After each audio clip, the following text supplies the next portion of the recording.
I stood in my son's kitchen after Sunday dinner, my hands still damp from washing dishes, when Brandon suddenly threw his glass down. It shattered across the tile floor, spraying shards everywhere. His face twisted with rage as he screamed, "That's it, Dad. Pack your bags. Nobody needs you in this house." My daughter-in-law, Stephanie, stood frozen by the refrigerator, her mouth open. I rose quietly from where I'd been picking up the pieces, staring at my son with eyes filled with sorrow. I had been living with them for 6 months since my wife died. Nobody could have predicted what would happen next. The silence after Brandon's outburst felt like standing in the center of a storm. My hands trembled as I set down the dustpan. Stephanie wouldn't look at me.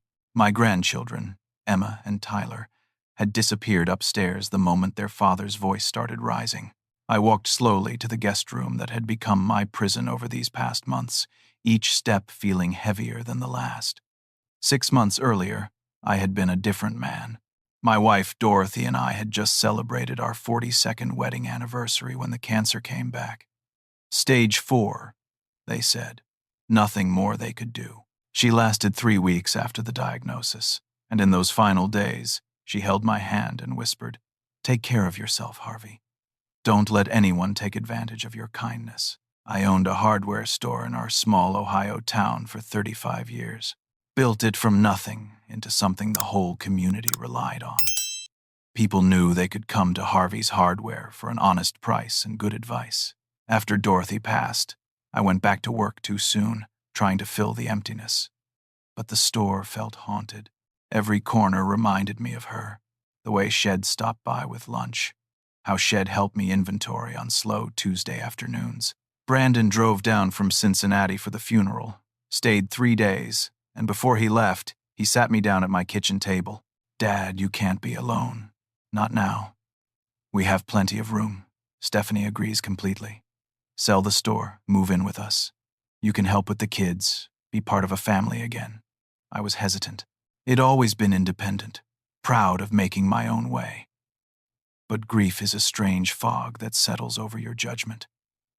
Everything felt heavy and uncertain. I looked around the house Dorothy and I had shared for 40 years, and it felt too big, too empty, too full of ghosts. "I don't know, son. I've got the store. My routine's here. Dad, you're 65 years old. You need family around you. Mom would want this. Shed want you taken care of." That argument broke through my resistance. Dorothy would want me near family. She always put family first, sometimes to a fault. Within 6 weeks, I'd sold the hardware store. A young couple from Columbus bought it for $375,000. Fair price, maybe even generous. I packed up 40 years of my life into boxes and moved to Cincinnati, into Brandon and Stephanie's large suburban home with its perfect lawn and its cold, sterile kitchen. Brandon suggested I put the money in a joint account with him. "Just for safety, Dad. This way, if something happens to you, there's no probate mess, and I can help you manage it. You've never been great with investments." That stung a bit, but he was right. Dorothy had always handled our finances. I signed the papers, moved the money, and settled into the guest room with its beige walls and its view of the neighbor's fence. At first, things seemed manageable. We had family dinners. I helped Emma with her math homework. Tyler and I built model airplanes in the garage. I felt useful, needed, but slowly, things changed. Brandon became irritable when I'd leave my coffee cup in the living room. Stephanie started giving me tight smiles instead of real ones. The grandchildren grew quieter around me, as if they'd been told to be careful. Brandon's comments started small. "Dad, you're always underfoot. Can't you find something to do?" Or, "Do you have to breathe so loud when you're eating?" Little cuts that accumulated into a constant ache. I tried harder. I cooked dinners, cleaned bathrooms, did all the grocery shopping. I drove the kids to soccer practice and piano lessons. But nothing satisfied Brandon. If I cooked, the food was too bland. If I cleaned, I missed spots. If I tried to help with the kids, I was interfering with their routine. Stephanie never defended me. She'd look away when Brandon snapped at me, her face tight with something I couldn't read. Guilt, maybe, or agreement. I felt myself shrinking in that house. I spoke less at dinner. I stayed in my room more, trying to be invisible, trying not to be a burden. The man who'd run a successful business for 35 years became a ghost in his own son's home. Tonight's explosion had come after I accidentally knocked over a vase while setting the table. It was an accident, a clumsy moment. The vase hadn't even broken, just tipped over, spilling water across the tablecloth. But Brandon acted like I'd burned the house down. Now, sitting on the edge of my bed, I stared at the wall and wondered how it had come to this. My son, the boy I'd taught to ride a bike, to throw a baseball, to treat people with respect, had just screamed at me like I was garbage. I needed to check my finances, figure out where I could afford to stay. I opened my laptop, my hands still shaking slightly, and logged into the bank account. The page loaded slowly, and when it did, my heart stopped. The balance showed $12,347. I blinked, refreshed the page. Same number. $375,000 had been in that account 6 months ago. I'd spent maybe $12,000 on personal expenses, helping with groceries, buying gifts for the kids. There should have been over $360,000 remaining. My hands trembled as I clicked on the transaction history. Line after line of transfers. Transfer to BKM Investments, $50,000. Transfer to BKM Investments, $75,000. On and on, dating back 4 months. Massive chunks of my life savings moved out of the account in regular installments. I'd never heard of BKM Investments. I'd never authorized these transfers. My chest felt tight. The room seemed to tilt. I gripped the edge of the desk and forced myself to breathe slowly. In through the nose, out through the mouth, the way Dorothy taught me during my anxiety attacks after I came back from Germany all those years ago. $363,000. Gone. I printed out the transaction records, the printer whirring loudly in the quiet room. Each page that emerged felt like evidence of my own stupidity. How had I not checked the account in 4 months? How had I been so blind? But I knew the answer. Grief, exhaustion, the constant low-grade stress of living in a house where I wasn't wanted. It stopped paying attention to everything except trying to survive each day. The transactions all showed my electronic signature as approval, but had never signed anything. It never even logged into the account to make a transfer. Brandon had access to the account. Brandon had my information. Brandon had forged my signature on every single one of these transactions. My son had stolen my life savings. I sat there for 10 minutes, just staring at the papers, trying to make sense of it, trying to find another explanation. Maybe there was some investment plan I'd forgotten about. Maybe Dorothy had set something up before she died. But no, I knew the truth. Deep in my gut, I knew. I stood up, grabbed the printouts, and walked back to the kitchen. Brandon was pouring himself a whiskey. Stephanie was loading the dishwasher, her movements mechanical. Neither of them looked at me when I entered. Brandon. My voice came out steadier than I expected. We need to talk. Not now, Dad. I'm not in the mood for your wounded act. I laid the printouts on the kitchen counter. Explain these. Brandon glanced down, and I watched his face change. First confusion, then recognition, then something cold settled over his features. His neck flushed red. What are you doing snooping through the account? It's my money, Brandon. My account. Where did $363,000 go? Stephanie stopped loading the dishwasher. She walked over and looked at the papers, her face going pale.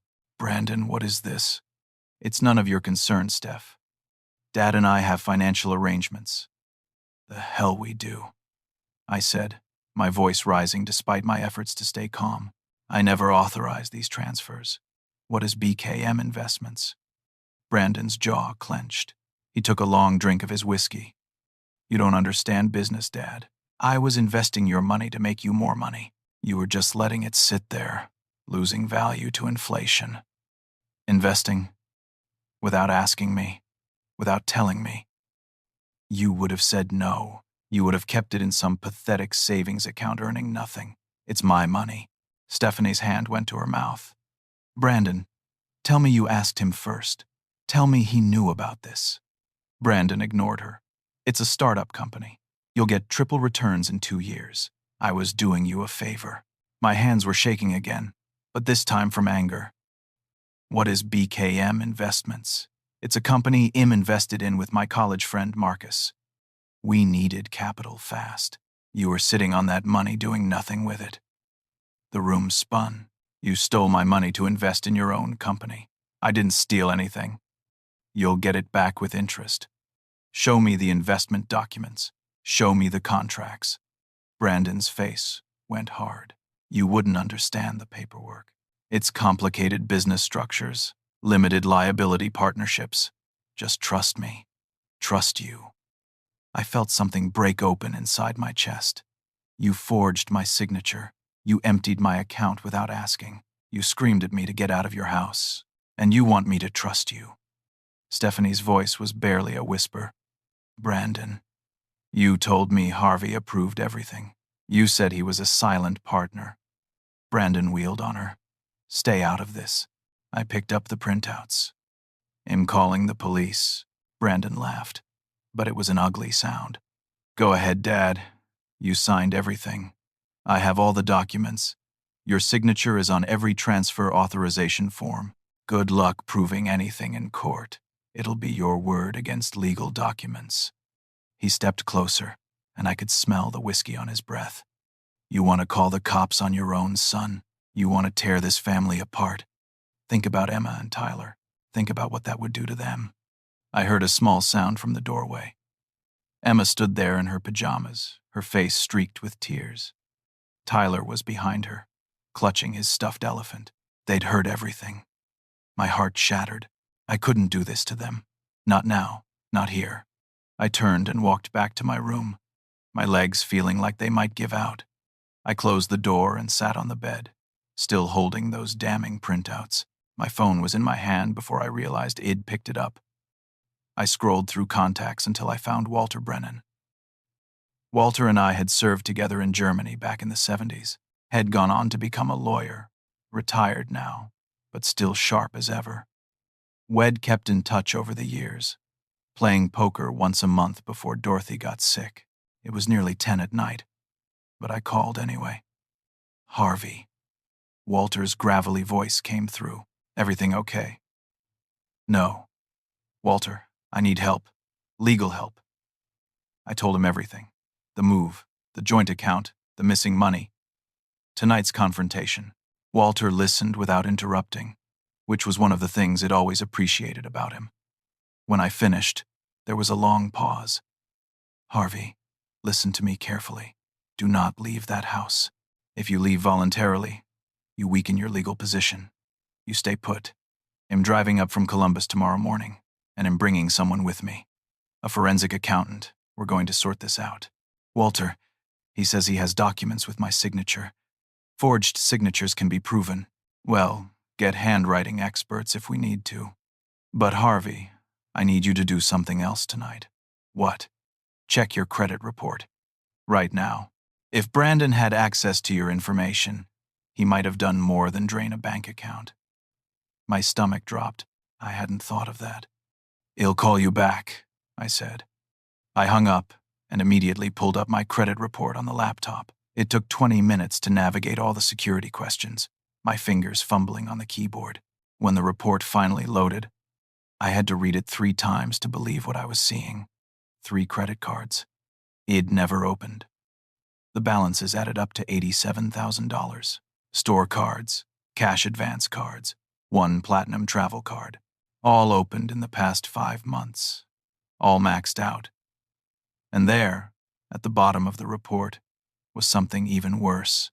A home equity line of credit against Brandon's house for $150,000. My name was listed as a co-borrower. I'd never signed for any of it, never even knew it existed. The total damage wasn't $363,000. It was closer to $600,000 when you added in the fraudulent debt. I ran to the bathroom and vomited. I didn't sleep that night. I sat at the small desk in my room, staring at the credit report, trying to understand how my son had become someone capable of this.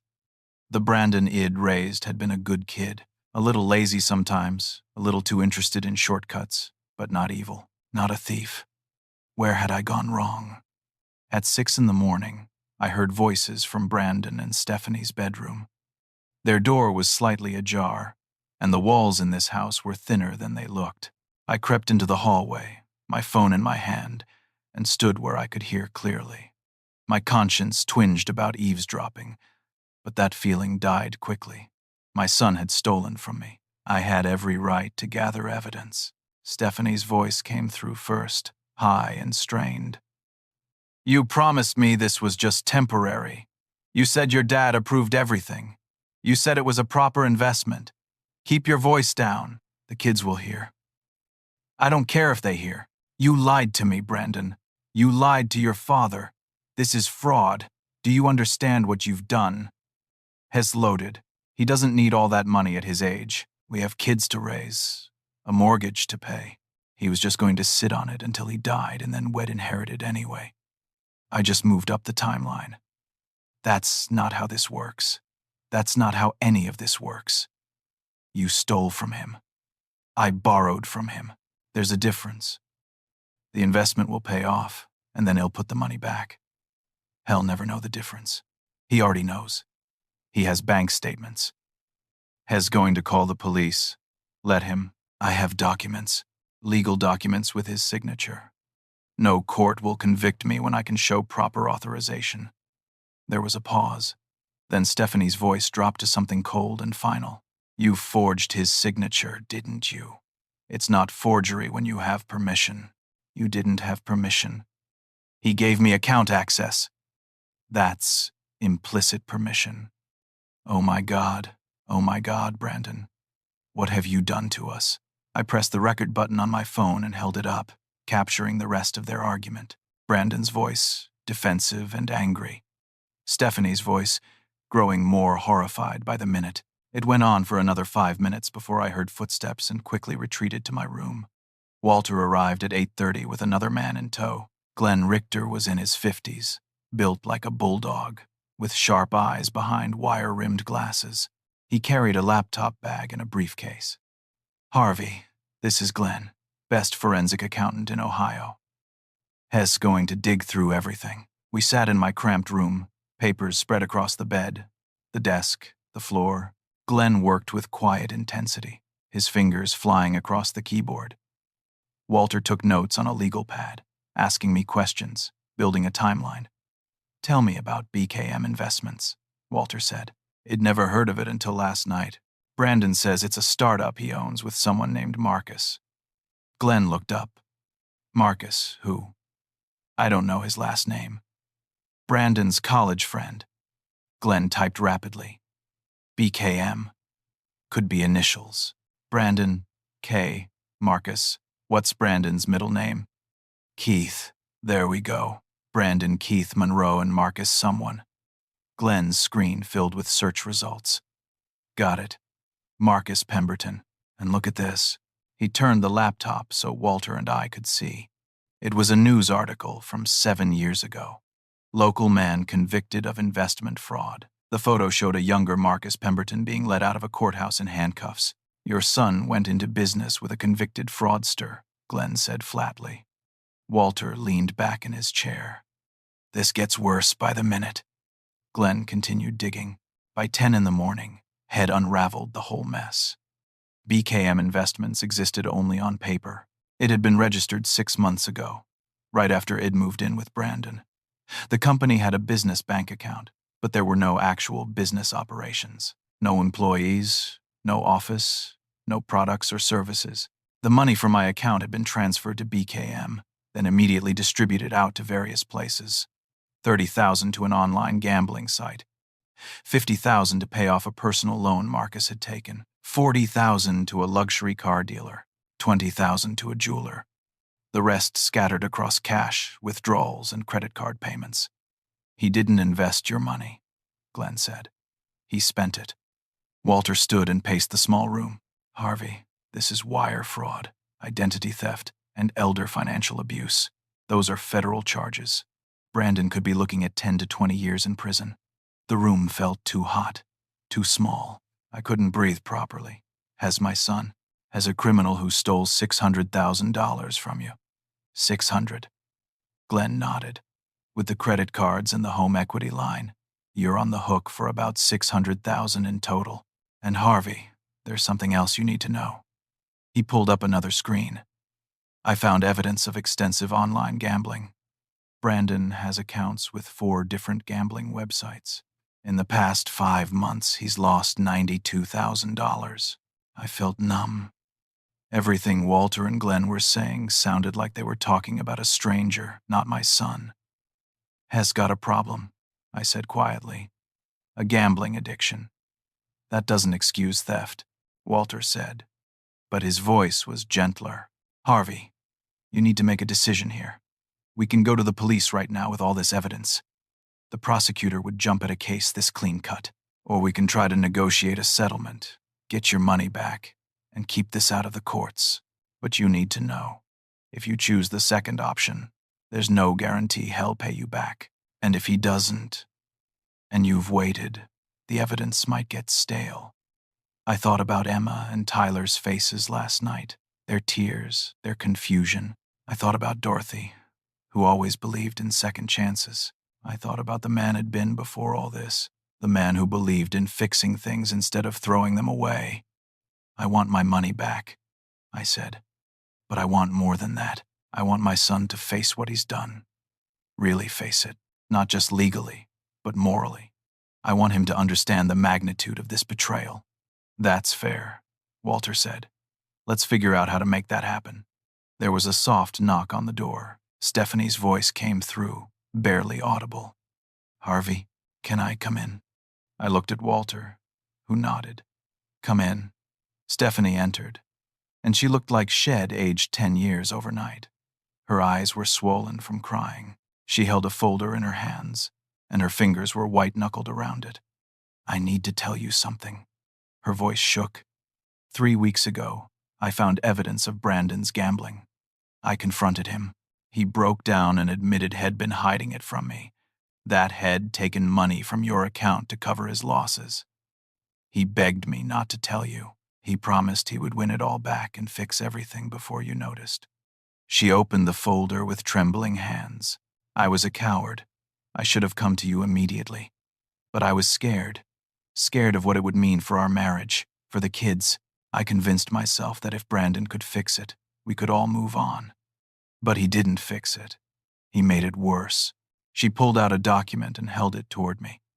Yesterday, I found this in his office. I think you need to see it. I took the paper. It was a life insurance policy. My life insurance policy. $2 million death benefit. Taken out 8 weeks ago. Beneficiary, Brandon Keith Monroe. The room went completely silent. Walter and Glenn stared at the document. Stephanie had tears streaming down her face. I didn't know about this until yesterday, she whispered.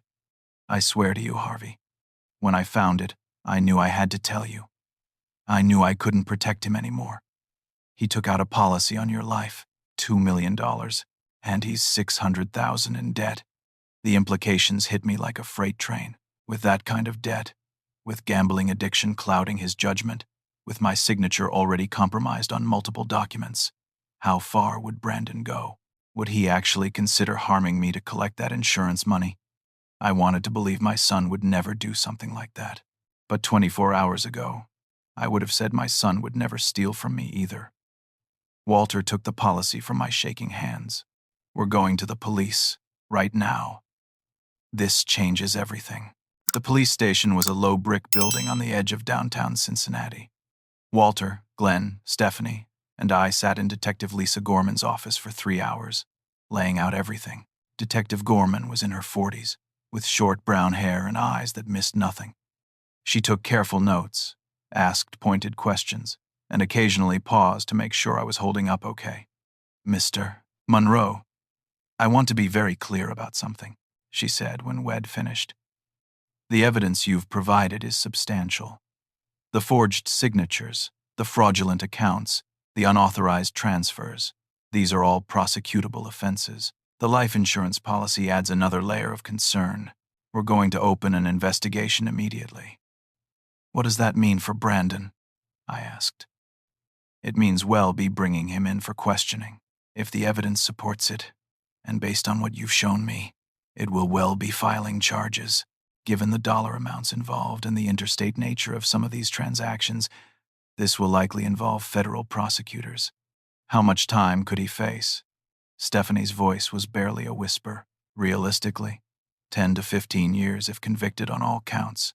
Wire fraud alone carries a 20-year maximum. Add in identity theft and elder abuse, and the numbers stack up. Stephanie put her face in her hands. The kids. Oh God, the kids. Detective Gorman's expression softened slightly. I understand this is a family situation, and those are always the hardest. But Mr. Monroe, your son didn't just steal from you. He put you in significant financial jeopardy.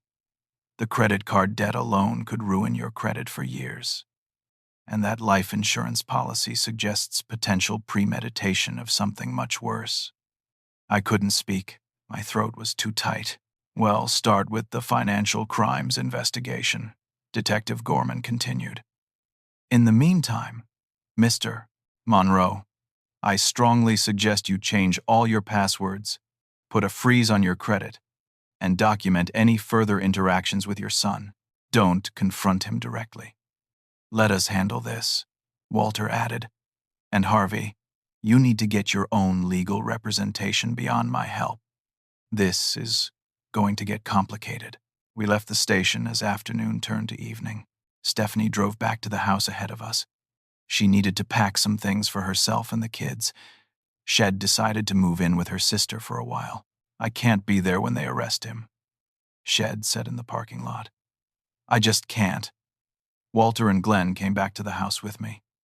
We sat in my room again, this time planning the next steps. Glenn had dug deeper into the financial records while we were at the police station. Harvey, I found something else. Brandon's been in contact with someone named Jasmine Laurent. She works as a dealer at a riverboat casino in Lawrenceburg. Text messages show they've been involved for at least 4 months. He showed me the messages, recovered from cloud backups on the joint computer account Brandon and I had shared for household expenses. The messages were explicit, both sexually and financially. Brandon had promised Jasmine he was coming into money soon and they could start that bar we talked about and get away from all this mess. In one message, Brandon wrote, "Once the old man is out of the picture, we'll have everything we need. 2 years tops, and we're free. Out of the picture." The phrase echoed in my head. Combined with that life insurance policy, it sounded like more than just wishful thinking. There's more, Glenn said quietly. Messages between Brandon and Marcus Pemberton. They're vague, probably deliberately so. But look at this one from 2 weeks ago. The message from Brandon to Marcus read, "We need to handle the old man situation soon. Hez getting suspicious. Ideas?" Marcus' response, "Same as last time. Clean and simple. Make it look natural. Guy his age, heart attack. Nobody questions it. Last time. What did that mean? Had they done something like this before?" Walter's face was grim. "Harvey, this has gone from theft to potential conspiracy to commit murder. We need to take this to Detective Gorman immediately." But before we could move, we heard the front door slam. Brandon's voice echoed through the house. "Dad, get out here. We need to talk." Walter put a hand on my arm. "Don't engage. Let me handle this." But I was already standing. Something cold and clear had settled over me. For 6 months, it'd been passive, accommodating, trying not to cause trouble. It'd let my son treat me like a burden. It'd let him steal my dignity along with my money. That ended now. I walked out to the living room. Brandon stood there, still in his work clothes, his tie loosened, his face flushed. Stephanie called me. "Said you went to the police. Are you out of your mind?" "No," I said calmly. "I think I'm finally thinking clearly. You're going to destroy this family over money. Over a misunderstanding." "It's not a misunderstanding, Brandon. You stole from me $600,000. You forged my signature. You opened credit cards in my name. You took out a life insurance policy on me without my knowledge. That policy was just smart planning. You're 65 years old. If something happened to you, who'd pay for the funeral? Who'd handle your debts? I don't have any debts except the ones you created. Brandon's face twisted. You don't get it, do you? You never understood anything about the real world. You ran a little hardware store in a nothing town. You think that makes you some kind of businessman. I've been managing portfolios, making real investments, while you sold hammers to farmers. Walter stepped into the room. Brandon, I'm Walter Brennan, your father's attorney. I'd advise you to stop talking right now. Brandon laughed. An attorney? You got yourself a lawyer, Dad? With what money? Oh, wait. You don't have any money anymore, do you? The police have all the evidence, I said. The forged signatures, the fraudulent accounts, your messages to Marcus Pemberton, your messages to Jasmine Laurent. Brandon's face went white. You hacked my phone. Cloud backup. Everything's been on the shared computer this whole time. That's illegal. That's invasion of privacy. Glenn spoke from behind me. Actually, it's not. The account was registered to Harvey. You were using his access. There's no reasonable expectation of privacy. Brandon's eyes darted between us, and I could see the calculations happening. The bravado was cracking. You don't understand. Marcus, he's the one who pushed all this. He said it was foolproof. He said we'd make enough to pay you back triple. Marcus is a convicted fraudster, Walter said, which you knew when you went into business with him. I was desperate. I had debts, gambling debts to people who don't accept excuses. They were going to hurt Stephanie, hurt the kids. I had to do something. So you stole from your father. I kept my voice level, though my heart was racing. You put my name on fraudulent accounts. You took out a life insurance policy and discussed making my death look natural. That's not. We were just. Those messages don't mean anything. Detective Gorman thought they meant quite a lot. Brandon seemed to deflate. He stumbled to the couch and sat down heavily. I'm sorry. Dad, I'm so sorry. I made mistakes. I got in over my head, but I never would have actually hurt you. You have to believe that. I don't know what I believe anymore. Emma's voice came from the stairway. Daddy, why are all these people here? Why is Grandpa's lawyer talking about police? Brandon's face crumpled. Sweetheart, go back upstairs. This is grown-up stuff. Are you going to jail? Emma's eyes were wide, terrified. Caleb Johnson's dad went to jail. Caleb said it was because his dad made bad choices. Did you make bad choices, Daddy? The silence in the room was suffocating. Brandon couldn't look at his daughter. He put his face in his hands. Tyler appeared next to his sister. I don't want Daddy to go to jail. Grandpa, don't let them take Daddy to jail. My heart shattered into smaller pieces. These children, innocent in all this, would carry the scars of their father's crimes for the rest of their lives. Come here, you two, I said softly. Emma and Tyler ran to me, and I knelt down to hold them. Your dad made some very serious mistakes. Grown-up mistakes that have big consequences. But no matter what happens, your mom and I, and Aunt Diane, and lots of people who love you, we're all going to make sure you're okay. Do you understand? Emma nodded against my shoulder. Tyler was crying. I don't understand why Daddy hurt you. Sometimes people do things that hurt the people they love. It doesn't make sense, and it's not fair, but it happens. And when it does, we have to be honest about it and try to fix it. Stephanie appeared in the doorway with her sister, Angela. She'd clearly been crying. Kids, we're going to Aunt Angela's house for a few days. Go pack your overnight bags. But Mom, now please. The children trudged upstairs, casting fearful looks back at their father. Brandon hadn't moved from the couch. He looked broken, hollowed out. After Stephanie and the kids left, Walter turned to Brandon. The detectives will probably be here within the next few days to bring you in for questioning. You should get yourself a lawyer. And Brandon, if you're smart, you'll cooperate fully. The evidence against you is overwhelming. Brandon finally looked up at me. His eyes were red. I really am sorry, Dad. I know you don't believe me, but I am. I got lost somewhere along the way. I don't even know how it got this bad. Gambling addiction, Glenn said matter-of-factly. Combined with poor impulse control and association with criminals, it's a common trajectory. Thank you for that diagnosis, Brandon said bitterly. I looked at my son, and all I felt was exhaustion. I meant what I told the kids. You made choices, Brandon. Bad ones. And now you have to face the consequences. But those children will need their father, even if he's behind bars. So you'd better figure out how to be a better man than you've been, because they deserve that much. I turned and walked back to my room, Walter and Glenn following. Behind me, I heard Brandon start to cry. It wasn't the sound of manipulation or self-pity. It was the sound of a man confronting his own destruction.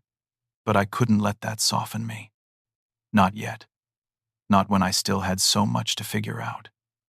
That night, I lay in bed unable to sleep again. My phone rang at 2 a.m. It was my sister Diane calling from California. Harvey, I'm so sorry to call this late, but I was going through Mom's old papers, clearing out her storage unit, and I found something I think you need to know about. What is it, Diane? Do you remember Mom setting up a trust fund for Brandon? I sat up in bed. A trust fund? No, I don't remember that. It was about 12 years ago, right before Mom passed. She put $400,000 into a trust for Brandon. It was supposed to be given to him when he turned 40, with you as the trustee. Dorothy was handling all the paperwork back then. After Mom died, did Dorothy ever mention it? $400,000. A trust fund.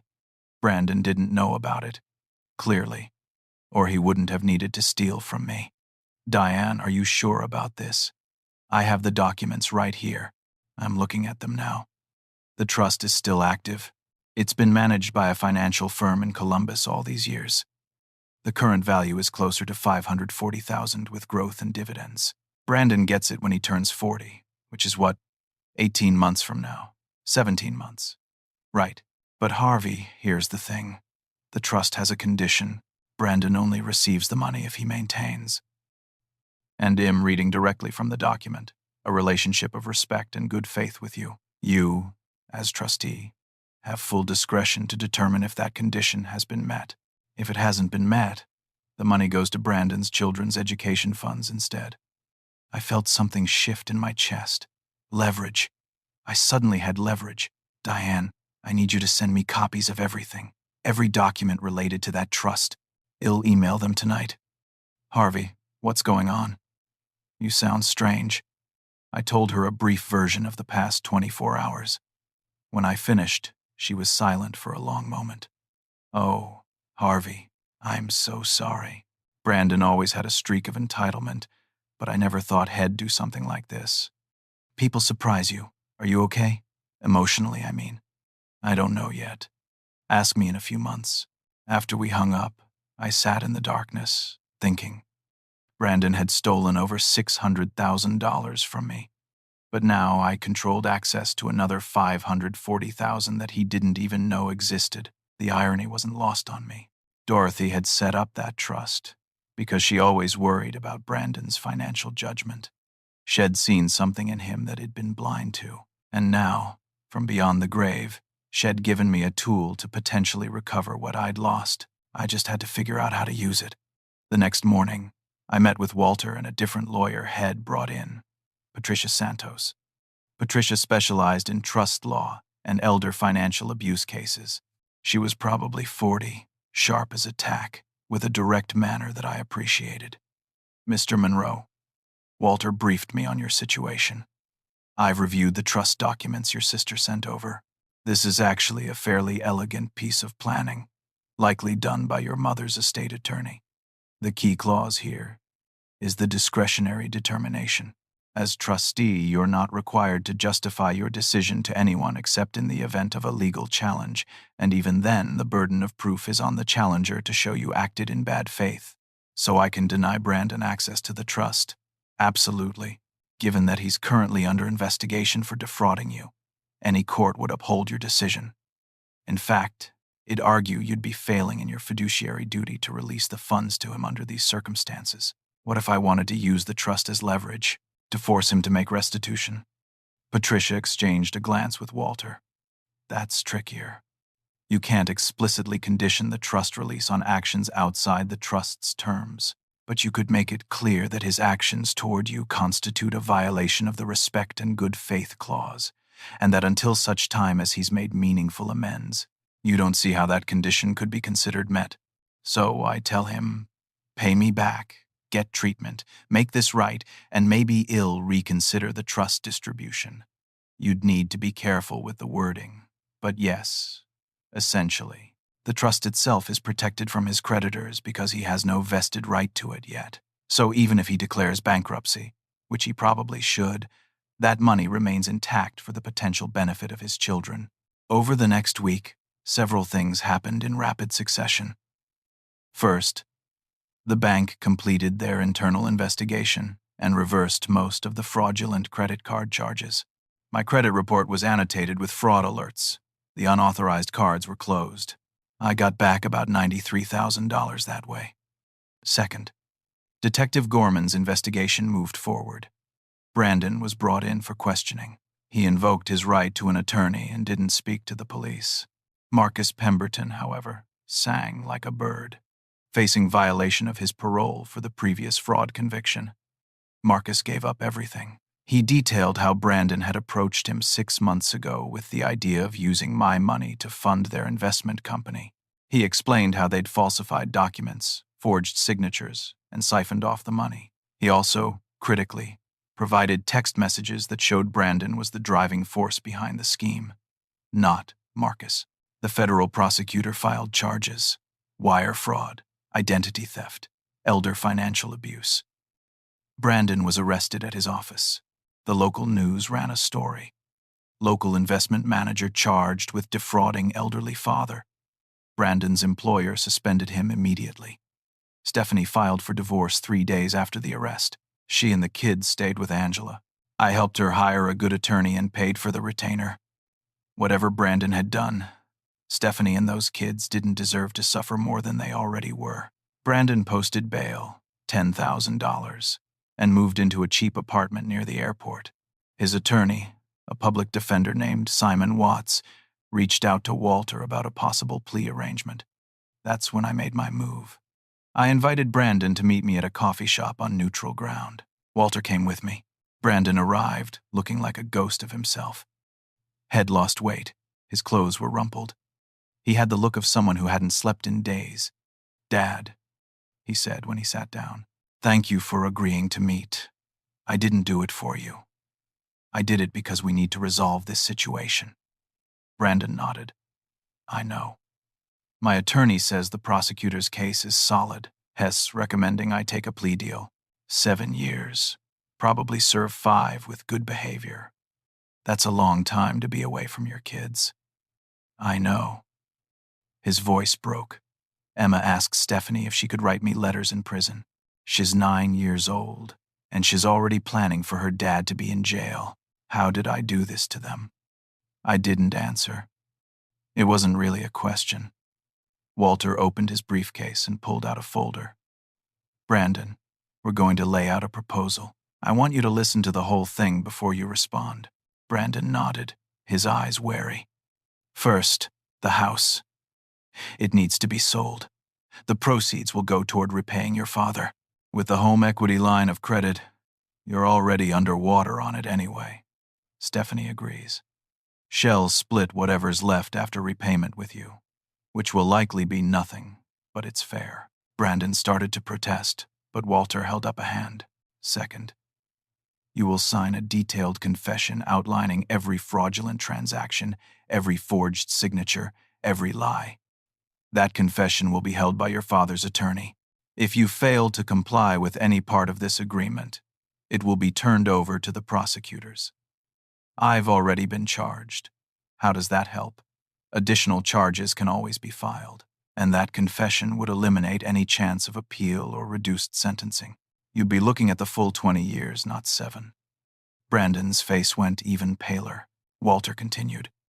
"Third, You will enter a residential gambling addiction treatment program, minimum 90 days, followed by ongoing therapy and Gamblers Anonymous meetings. Proof of attendance will be provided monthly. I can't afford residential treatment.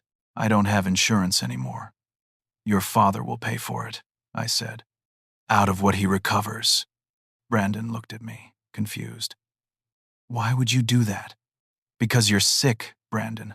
What you did was criminal, but it came from addiction and desperation. I want you to get help. His eyes filled with tears. I don't deserve that. No, you don't. But your kids deserve a father who's in recovery and trying to be better, Walter went on. Fourth, you will agree to a structured repayment plan. The house sale should cover about $250,000 of what you owe. You'll make monthly payments on the remainder. If you can't make the full payments, you pay what you can, and it's documented. Your father understands this will take years, maybe decades, but you will pay it back. How am I supposed to make payments when he'll be in prison? That's the fifth part, I said. We're going to talk to the prosecutor about an alternative sentencing arrangement. If you plead guilty to all charges, express genuine remorse, agree to this full restitution and treatment plan, advocate for house arrest and community service instead of prison time. You'd have a felony record. You'd be on probation for 10 years. You'd wear an ankle monitor. But you could work. You could see your kids on supervised visits, and you could actually pay back what you stole. Brandon stared at me. The prosecutor would agree to that. Detective Gorman indicated that if you show genuine cooperation and your father supports alternative sentencing, they'd consider it. You'd have to allocate your assets fully, demonstrate that prison would eliminate any chance of restitution, and show that you're not a violent threat. I'm not. I never would have actually hurt you, Dad. Those messages with Marcus, that was just talk. Stupid, horrible talk, but I never would have done it. I want to believe that, I said. But Brandon, you have to understand, believing you isn't easy anymore. You've lied so much, about so many things, that your words don't carry weight. Only your actions will matter now. He nodded, wiping his eyes. What do I have to do? Walter slid the papers across the table. Sign these. Agree to everything we've outlined. Your attorney can review them, but this offer is on the table for 48 hours. After that, we withdraw our support for alternative sentencing and you take your chances at trial.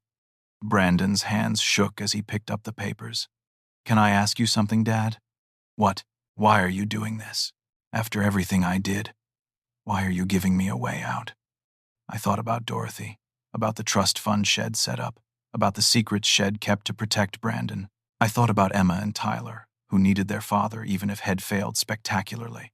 I thought about the man I wanted to be, the values he'd tried to live by for 65 years. Because you're my son, I said simply. And because being right isn't as important as doing right. You hurt me, Brandon. You betrayed me in ways I'm still processing. But I'm not going to throw you away. I'm going to hold you accountable. Yes. I'm going to make sure you face real consequences. But I'm also going to give you a chance to become someone better than the person you've been. Take it or leave it. Brandon looked down at the papers, then back up at me. Ill sign. Good. One more thing. I pulled out a different document. Do you know what this is? Brandon squinted at it. Some kind of trust document? Whose? Yours. Your grandmother set up a trust fund for you before she died. $540,000. You get it when you turn 40, 17 months from now, assuming you've maintained a relationship of respect and good faith with me. I'm the trustee. The color drained from Brandon's face completely. There's a trust fund? For me? All this time.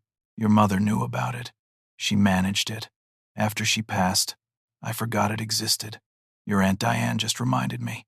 $540,000. Brandon's voice was hollow. I stole from you when there was money I would have gotten anyway. Not exactly. The trust has conditions. And given what you've done, those conditions haven't been met. The money will go to Emma and Tyler's education funds instead. No, Dad, please. I need that money to pay you back. Then you should have thought about that before you stole from me. Brandon looked stricken. Is there any way?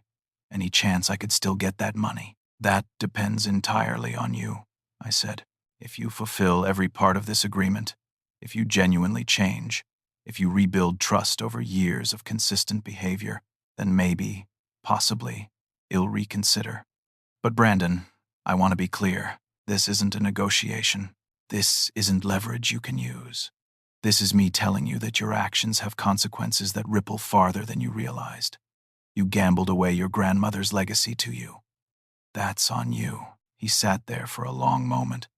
The papers in front of him. His whole world collapsed into rubble. Then he picked up the pen and started signing. 2 days later, Brandon's attorney worked out the plea deal with the prosecutor. Brandon pled guilty to all charges. In exchange for full cooperation, complete asset allocation, enrollment and treatment, and with my formal request for alternative sentencing, he received 3 years of house arrest, followed by 7 years of probation. He would wear an ankle monitor. He could work during specified hours. He could attend treatment appointments and supervised visits with his kids. But for 3 years, he'd be confined to a tiny apartment, alone with the wreckage of his choices. The house went on the market and sold in 11 days. After paying off the mortgages and the fraudulent home equity line, there was $273,000 left. It went directly to me. Brandon got a job at a warehouse, night shift, restocking inventory. It paid $14 an hour. He attended Gamblers Anonymous meetings 3 evenings a week, court-mandated therapy twice a week, and saw Emma and Tyler every Saturday afternoon for 2 hours at a supervised visitation center. I found a small house to rent on the other side of Cincinnati, near Stephanie's new apartment. 2 bedrooms, a garage, a small yard. It felt like mine in a way Brandon's house never had. 3 months into Brandon's house arrest, something unexpected happened. He was good at his job. The warehouse manager, a man named Tom Rafferty, saw something in Brandon. Reliability, maybe. Desperation to prove himself. Tom promoted Brandon to shift supervisor, which came with a raise to $19 an hour, and day shift hours that worked better with his visitation schedule. Brandon took every extra hour of overtime he could get. He lived in that cramped apartment like a monk, spending money only on necessities. Every extra cent went toward the restitution payments. Head paid back $11,000 by the end of that first quarter. I saw him occasionally at Emma and Tyler's school events. The school had been understanding about allowing him to attend with his ankle monitor, as long as he didn't leave the designated areas. He sat in the back of the auditorium when Emma performed in the spring musical. He stood behind the fence at Tyler's Little League games, wearing long pants to hide the monitor, cheering quietly. He never approached me at these events. Head nod if we made eye contact, but he kept his distance, respecting boundaries, maybe, or ashamed. Stephanie was doing better. Shed finished her degree, business administration, and gotten a job as an office manager at a dental practice. The kids were in therapy, working through their feelings about their father's crimes and the family's dissolution. They had bad days and good days, but they were resilient in the way children are. Id started volunteering at a local senior center, teaching woodworking classes. It felt good to work with my hands again, to pass on skills I'd developed over a lifetime. The other seniors there became friends. We played cards, swapped stories, complained about our aching joints and our complicated families. One of those new friends was Carol Patterson, a widow about my age who'd lost her husband to a stroke 2 years earlier. She was sharp, funny, and didn't take herself too seriously. We started getting coffee after woodworking class, then going to matinee movies, then having dinner occasionally. Nothing romantic, just companionship. But it was nice. It reminded me that life could still hold pleasant surprises. Emma and Tyler came to my house twice a week. We'd bake cookies, build things in the garage, work on homework. I was teaching Tyler woodworking, the same way ID once taught Brandon. Emma was learning to cook. Dorothy's old recipes that he'd dug out of boxes. These evenings with my grandchildren healed something in me I hadn't realized was broken. 6 months into Brandon's sentence, he called me. It was late evening, almost 9. I'd been reading a book Carol had recommended, some mystery novel set in Montana. "Dad, do you have a few minutes?" His voice sounded different, calmer, more grounded. I suppose. What's going on? I finished the 90-day residential program. I'm doing outpatient now. And my therapist suggested I should talk to you. Not to ask for anything, he added quickly. Just to talk, to try to explain some things I've come to understand. I'm listening. I've been thinking a lot about when this all started. The gambling, I mean. It wasn't when you moved in. It was way earlier. When I was 23, I sat up straighter. This was new information. I had a problem back then. Online poker, mostly. I got in deep, owed $28,000 to some very bad people. Mom found out. She bailed me out, made me promise to never gamble again, and she never told you because she was afraid you'd disown me. My breath caught. Dorothy had kept this from me? For 15 years, I kept that promise. I didn't place a single bet. But after Mom died, and I was stressed about work, about money, about becoming the man of the family now that you were grieving, I convinced myself I could handle just a little gambling, just to blow off steam, just small bets, and it spiraled. I said, fast. Within 3 months, I was betting thousands. Within 6 months, I'd lost everything in my savings. I took out loans. I maxed out credit cards. Stephanie didn't know. I hid it all. And then you moved in, and you had all that money just sitting there. And Marcus was in my ear telling me it was a victimless crime because you'd leave it to me anyway. It wasn't victimless, Brandon. I know that now. I knew it then, too, I think. But addiction makes you rationalize impossible things. It makes you believe your own lies. I told myself I was borrowing, not stealing. I told myself I'd pay it back before you noticed. I told myself it would all work out. And the life insurance policy. There was a long pause. That was Marcus' idea. He said if we had a guaranteed payout, we could get a bridge loan to cover the immediate debts. He didn't explicitly say we should harm you, but the implication was there. And I didn't shut it down, Dad. I should have told him to go to hell. I should have gone to you and confessed everything. But I was too far in by then. Too scared. Too desperate. Would you have gone through with it, hurting me? No. His voice was firm. I swear to you I would never have actually done it. I was many things. A liar, a thief, a coward. But I'm not a murderer. Those text messages were fantasy talk between two idiots. But I understand why you believed I might have. I gave you every reason not to trust me. I didn't know if I believed him. Maybe I never would. But I appreciated the honesty of his answer. My therapist says I need to make amends. Not just financial ones, but emotional ones. I need to acknowledge every way I hurt you, every lie I told, every boundary I violated. I wrote it all down. It's 17 pages. Would you be willing to read it? Send it to me. I'll read it. Thank you. He paused. How are you doing, Dad? Really? The question surprised me. I'm okay. Better than I was 6 months ago. I have my own place. Good friends. Time with the grandkids. I'm figuring out who Harvey Monroe is when he's not someone's husband or someone's victim. I'm glad. You deserve that. After we hung up, I sat in the silence of my living room. Dorothy had kept Brandon's first gambling problem from me. Shed protected him, paid his debts, extracted a promise. Shed carried that secret for all those years. Why? Because she thought it'd be too harsh? Because she wanted to give him a second chance without my judgment hanging over him? It hurt, knowing Shed kept something so significant from me. But it also helped me understand Brandon better. This wasn't a sudden moral collapse. It was a lifelong struggle Head mostly kept under control until grief and stress overwhelmed his defenses. 2 weeks later, Brandon's 17-page letter arrived in the mail. I read it over the course of an evening, and by the end, I was in tears. Head cataloged everything.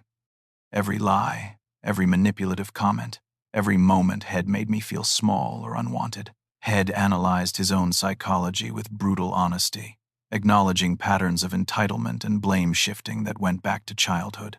Head written about the shame he felt watching Emma and Tyler be scared of him. The horror of realizing He'd become the kind of man his kids would tell their therapists about someday. At the end of the letter, he wrote, "I don't expect forgiveness, Dad. I'm not sure I deserve it. But I want you to know that I see what I did. I see who I was. And I'm working every day to become someone different. Someone you could be proud of again someday. I love you. I'm sorry, Brandon." I folded the letter and put it in a drawer with other important documents. Then I called him. "I read your letter, and..." His voice was cautious. It was honest. More honest than I expected. "Does that change anything?" "Not yet. But it's a start." A year after Brandon's arrest, we met for coffee on a Saturday morning. It was the first time we'd had a voluntary meeting, just the two of us, since everything had happened. The coffee shop was busy, full of college students and young families. We sat in a corner booth, two men who looked like father and son but felt like strangers. Brandon had changed physically, had lost about 30 pounds, most of it from stress and the simple fact that he couldn't afford to eat out anymore. His face was leaner, older. There were lines around his eyes that hadn't been there before, but there was also something different in his expression. Less arrogance, more humility. "Tom offered me another promotion," he said after we'd ordered. "Assistant manager, $23 an hour. It helped run the whole day shift operation." "That's good. You must be doing well." "I'm trying. It's honest work. Harder than investment management, but more straightforward. No games, no lies. Just show up, do the job, go home." Our coffee arrived.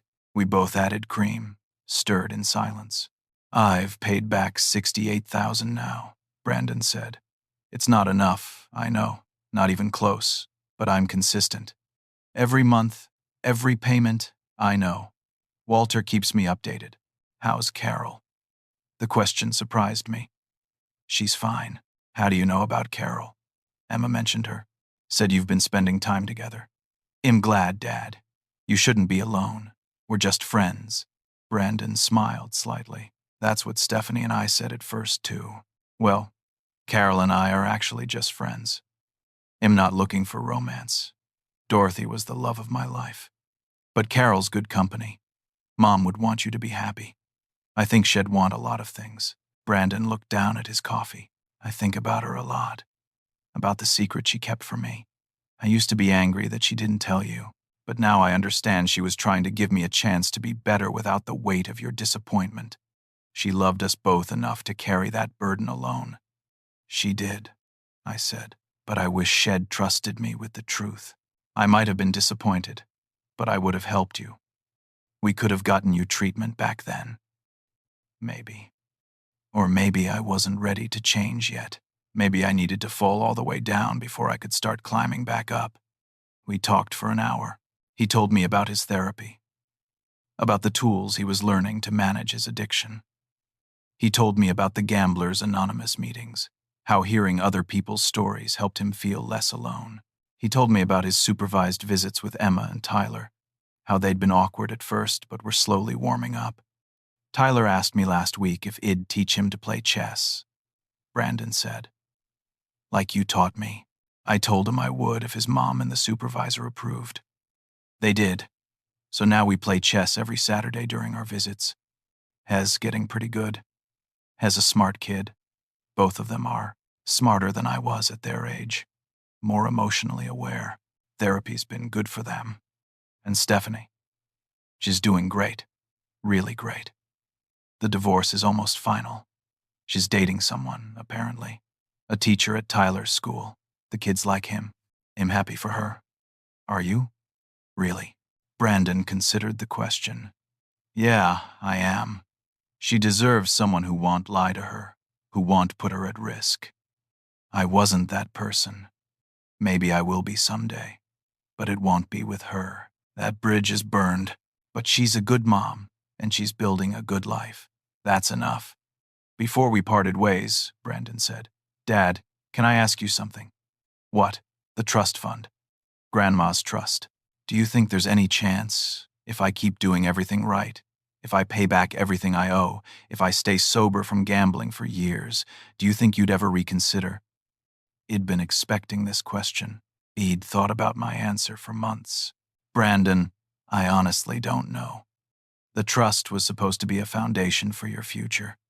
You destroyed that future through your own choices. The money would do more good securing Emma and Tyler's education, making sure they have opportunities you took from them when you broke up your family. I understand. But, I continued, I also believe in redemption. I believe people can change if they do the work. You're doing the work right now. If you keep doing it, if 5 years from now or 10 years from now you're a different man, living a life of integrity, then maybe I'd reconsider, not as a reward, but as recognition that you became someone worthy of your grandmother's legacy. Does that make sense? It does. Thank you for not saying no outright. Don't thank me yet. You've got a long road ahead. I know, but I'm walking it, one day at a time. 18 months after his arrest, Brandon completed his house arrest. The ankle monitor came off. He could move freely again within the restrictions of his probation. He kept working at the warehouse, kept attending his meetings, kept making his restitution payments. Had paid back $96,000 by that point. Stephanie's divorce was finalized. She remarried a year later, a man named Jack Brenner, the teacher Brandon had mentioned. Jack was kind to Emma and Tyler, patient with their complicated feelings about their father. Brandon attended Emma's elementary school graduation and sat 3 rows behind Stephanie and Jack. He clapped when Emma received her certificate, and she waved at him. It was a small moment, but I saw Brandon wipe tears from his eyes. 2 years after everything fell apart, I sat in my backyard with my sister Diane, who'd come to visit from California. Shed brought me more documents from our mother's estate, final paperwork that needed signing. "How's Brandon doing?" she asked. "Better. Not great, but better. Has rebuilding, slowly. And you? How are you really?" I thought about the question. "I'm okay, Diane. I'm not the same man I was 3 years ago. I'm harder in some ways, more cautious, but I'm also more myself than I've been in a long time. I know what I'm worth now. I know what I won't tolerate. I built a life here. That's mine. Are you lonely?" "Sometimes, but Carol helps with that. And the kids, and my woodworking students, and my poker group. I'm learning that being alone isn't the same as being lonely." "What about Brandon? Do you think you'll ever really forgive him?" "I don't know. Some days I think I already have. Other days I remember what it felt like to see that bank balance, to realize my own son had stolen from me, and the anger comes back fresh. Forgiveness isn't a single decision. It's a process. And I'm still in the middle of it." Diane squeezed my hand. "Mom would be proud of how you've handled this. Not many people could show the strength and mercy you've shown. Mom kept secrets too, big ones. I'm still processing that. She did what she thought was right at the time. We all do. Sometimes we're wrong." That evening, Brandon called. "Dad, I have something to tell you, and I want you to hear it from me first." My stomach tightened. "What is it?" "I met someone at a GA meeting. Her name is Ruth. She's been sober from gambling for 6 years. We've been having coffee after meetings for a few months now. It's not serious yet, but it might become serious. I wanted you to know. How does she feel about your situation? The felony record, the restitution debt, the probation. She knows everything." I told her on our second coffee. I figured if it was going to be a deal breaker, better to find out early. She said we all have pasts, and what matters is who we're becoming. She sounds wise. She is. She's also funny and kind and doesn't take any of my nonsense. I like her, Dad, but I'm being careful. I'm not rushing anything. I'm not making the same mistakes I made with Stephanie. Good. You deserve to be happy, Brandon, but you need to earn it first. I know. I'm working on that. 3 years after his arrest, the court reduced Brandon's probation from 10 years to 7, citing his exemplary compliance and progress in treatment. Had paid back $137,000. Had been promoted again at work, now making $28 an hour as operations manager. Head reconnected with Emma and Tyler enough that they asked for unsupervised visits, which Stephanie and the court approved. Ruth and Brandon moved in together, a small apartment near his work. She worked as a counselor at an addiction treatment center, helping others navigate the path Shed walked. They were building a quiet, stable life together. I attended a barbecue at their apartment one Sunday. It was strange, seeing Brandon in a home Head built through honest work, with a partner who knew all his flaws and chose him anyway. Emma and Tyler were there, comfortable in this space, calling Ruth by her name and accepting her presence in their father's life. Brandon grilled burgers while Ruth made potato salad. They worked together easily, the way couples do when they've learned each other's rhythms. Emma showed me a drawing Shed made. Tyler demonstrated a new chess move Brandon had taught him. It wasn't the family it imagined when Dorothy and I raised Brandon. It was messier, more broken, rebuilt from rubble. But it was real, and that counted for something.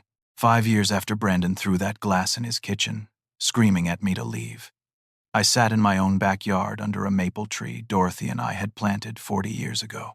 I'd transplanted it from our old house to my new one, and it had taken root surprisingly well. Emma and Tyler were with me, both of them taller now, both of them bearing less visible scars from those hard years.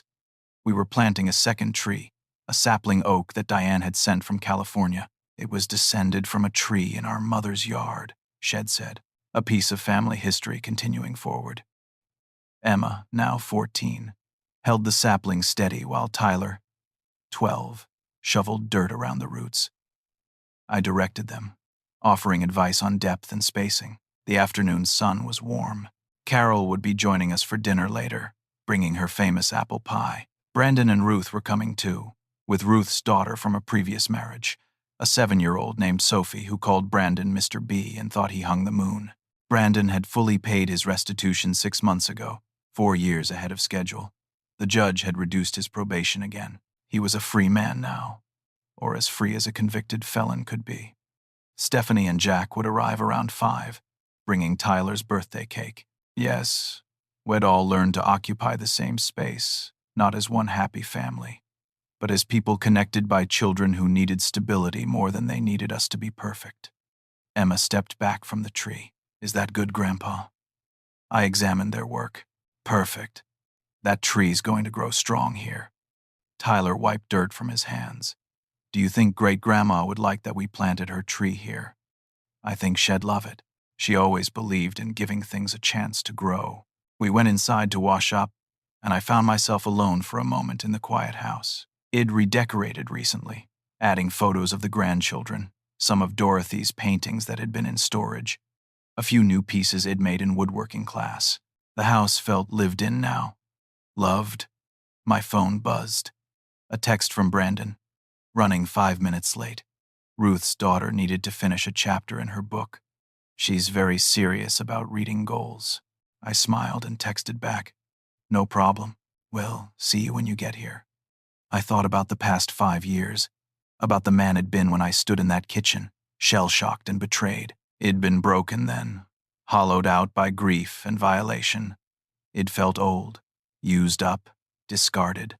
But here is what I'd learned in the years since, what I wished I could tell that broken version of myself. Kindness without boundaries isn't kindness. It's enabling. It enabled Brandon by not asking harder questions, by accepting his treatment of me, by letting grief cloud my judgment. Love without accountability isn't love. It's cowardice. Dorothy had loved Brandon enough to pay his debts and keep his secrets, but maybe she'd done him no favors. Maybe Head needed to fail earlier, when the stakes were lower. It also learned that fighting back doesn't mean giving up on someone. It means caring enough to demand they be better. Brandon had to fall completely before he could rebuild himself, and it had to find my strength again. Not the strength of youth, but the strength of a man who'd survived loss and betrayal and still chose to hope. Dorothy used to say I saw the best in everyone. She was right. But now I saw the truth too. And the truth was this. You can love someone and still protect yourself. You can forgive and still require justice. You can be kind and still be strong. That's the balance I'd learned. That was the man I'd become. The doorbell rang. I opened it to find Brandon, Ruth, and Sophie. Sophie held a plate covered in foil. "We brought cookies," she announced. "Ruth and me made them. Mr. B helped, but he's not very good at baking." Brandon laughed. "It's true. I'm much better at eating cookies than making them." They came inside, and soon the house filled with noise and life. Stephanie and Jack arrived with Tyler's cake.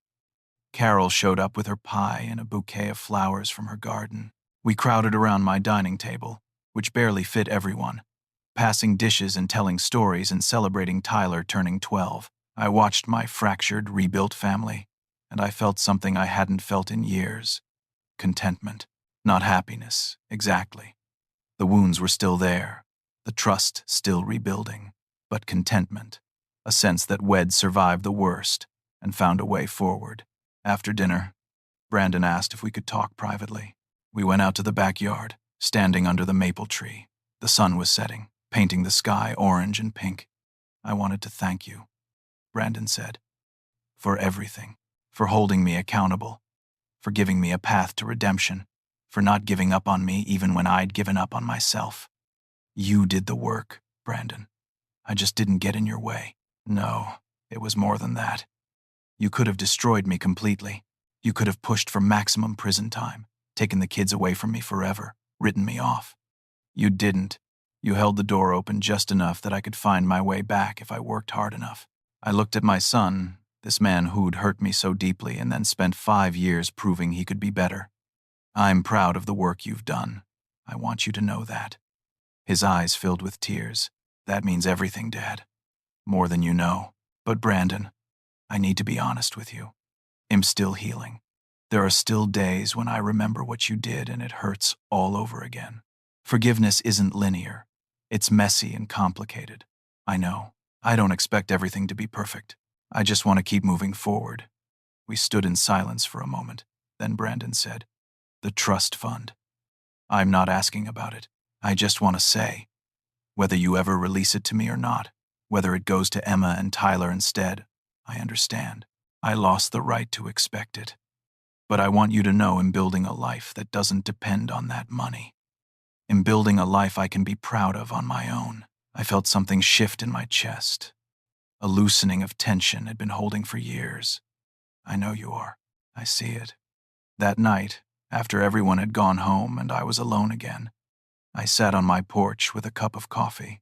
The stars were bright, the air cool. I thought about calling Diane to tell her about the day, but it was late on the West Coast. I'd call her tomorrow. Instead, I pulled out my phone and opened the banking app. I looked at the trust fund, still sitting there, 593,000 now with 5 years of growth. I thought about my mother, about Dorothy, about the legacy of secrets and second chances. I wasn't ready to release it to Brandon. Maybe I never would be. But I understood now that the money wasn't the point. The point was the choice, the discretion, the power to recognize growth and change when it happened. Brandon had become someone different. Not perfect, not without scars and struggles, but someone who showed up, who did the work, who tried every day to be worthy of his children's love. And me? It'd become someone different too, someone who knew his own worth, who could draw boundaries, who could demand respect while still offering grace, someone who could sit in his own home, surrounded by evidence of survival, and feel at peace. I thought about what I might say to someone else going through what I'd been through. What wisdom could I offer from this hard journey? Maybe this: people will disappoint you. Sometimes catastrophically. The people you trust most can become strangers who hurt you. But you don't have to choose between forgiving them and protecting yourself. You can do both. You can love someone from a distance. You can wish them well while refusing to be their victim. And when you're rebuilding after betrayal, you're not just putting pieces back together. You're building something new, something stronger, because it's built on truth instead of illusion. It's built on your own strength instead of someone else's approval.